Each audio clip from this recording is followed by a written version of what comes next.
You begin with a confidence that appears natural, the belief that knowledge guarantees truth. You assume that if an idea is coherent, it must be reliable, and if an argument is logically sound, it must reflect reality. But when you look more carefully at this assumption, you notice that it is built on unexamined trust in the mind's own operations. You rely on the mind to test truth, yet you have rarely questioned the mind itself. Al-Ghazali confronted this issue early in his inquiry. He recognized that certainty often arises not from verification but from habit. Once a conclusion feels familiar, the mind accepts it without further investigation. You start to wonder whether your certainty comes from truth or from repetition. And so the question appears, if the mind is both judge and witness, what secures its verdict? Al-Ghazali lived in an intellectual environment where thought was treated as the highest authority. Philosophers argued through reasoned systems, theologians defended inherited doctrines, jurists refined complex legal structures, mystics explored the conditions of inner truth. Baghdad was a place where scholars believed that the mind, if trained correctly, could reach certainty. Yet Al-Ghazali noticed that each discipline relied on assumptions it never examined. You begin to see how easily a system can mistake its methods for truth. You ask yourself, if every field claims certainty, how can certainty itself be verified? You watch as Al-Ghazali reaches a point where every form of knowledge loses its grounding. He realizes that the senses shift, memory distorts, and reasoning can justify opposing conclusions. As he examines his own perceptions, he finds no reliable foundation beneath them. This crisis is not emotional, it is conceptual. It arises from recognizing that the mind cannot fully trust the structures it depends upon. You see how reasoning can imitate clarity while hiding its own instability. You begin to ask, if the mind can doubt everything except itself, how can it ever escape its own circle?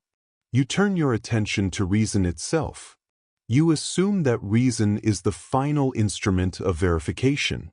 Yet the moment you observe it closely, you notice its limits.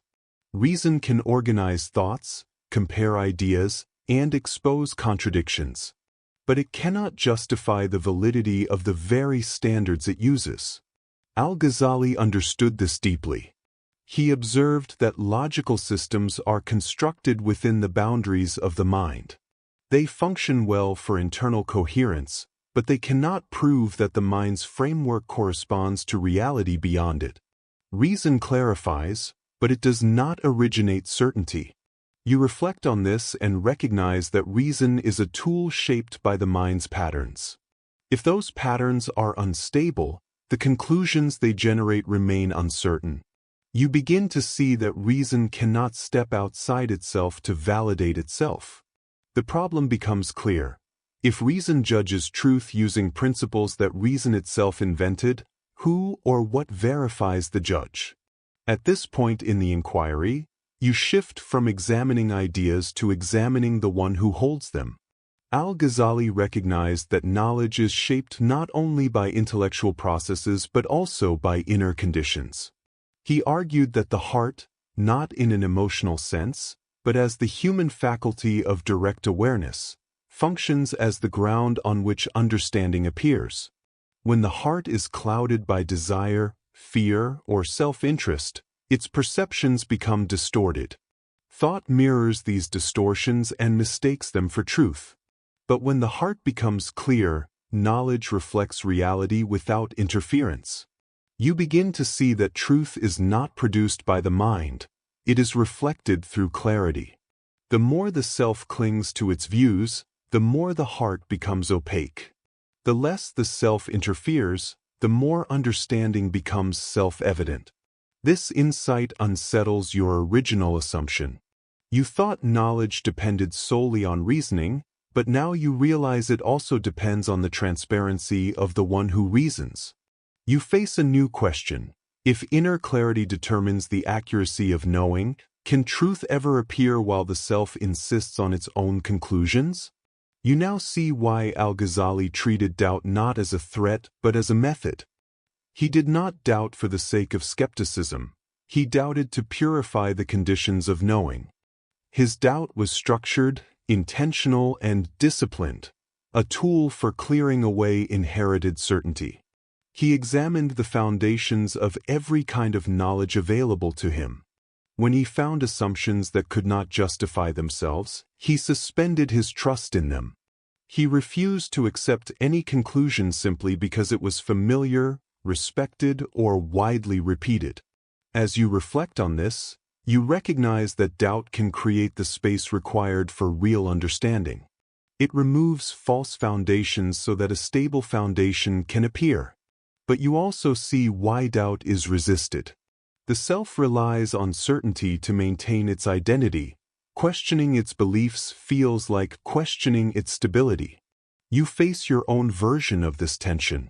You want truth, yet you also want security. Doubt threatens security, so you try to limit your own inquiry.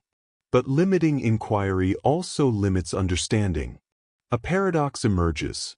If you refuse to question your beliefs, you cannot approach truth. But if you question them deeply, you risk losing the sense of self that depends on them. You begin to ask, can the self endure a truth that does not preserve its assumptions? As the inquiry deepens, you observe that the greatest obstacle to clarity is not intellectual but internal. The self clings to knowledge because it equates being correct with being secure. When the self feels threatened, it defends its conclusions, even when they are weak. Al-Ghazali understood this as the deepest barrier. He recognized that the self seeks certainty for stability rather than for truth.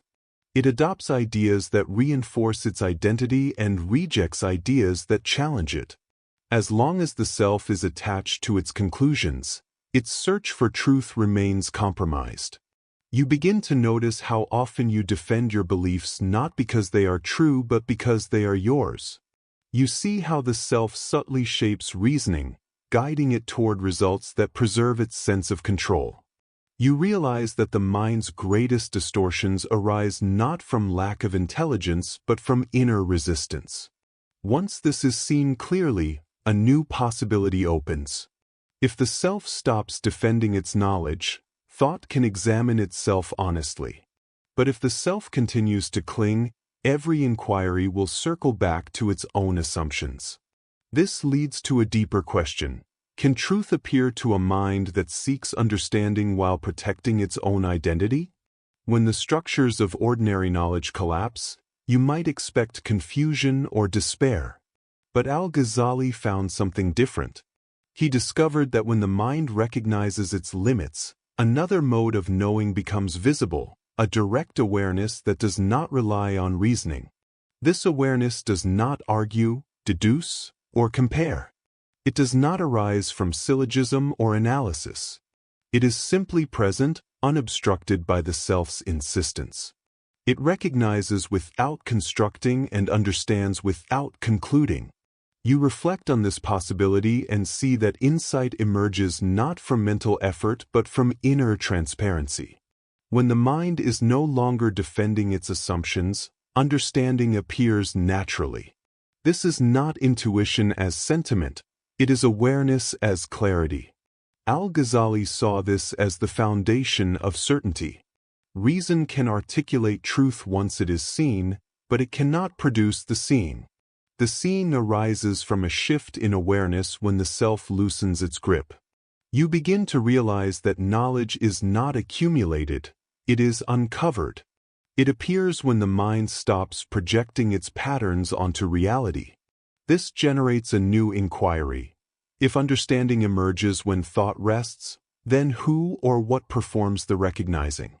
As you follow the path of Al-Ghazali's inquiry, you see that he never rejected reason. Instead, he repositioned it. He recognized that reason becomes trustworthy only when it operates within awareness rather than independently of it. Reason clarifies distinctions, exposes contradictions, and articulates insights. It allows understanding to take form, but it cannot generate the ground on which understanding stands. It functions well as a servant of truth but poorly as its source. Al-Ghazali saw that awareness establishes the conditions in which reason can operate without distortion.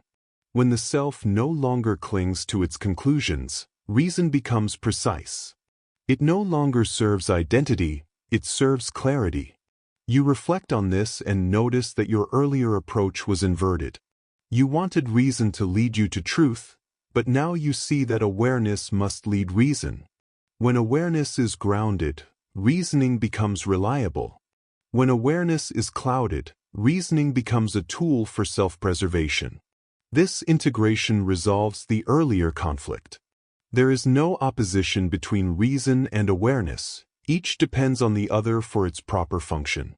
Awareness reveals, and reason articulates what awareness reveals. A final question arises. If awareness grounds reason, what grounds awareness itself? You arrive at the point where inquiry transforms into clarity. The search that began with certainty, moved through doubt, and confronted the self, now dissolves into stillness. You recognize that truth does not emerge from accumulating arguments or refining conclusions. It becomes visible when the mind stops insisting on its own authority. Al-Ghazali's turning did not end in skepticism or dogma.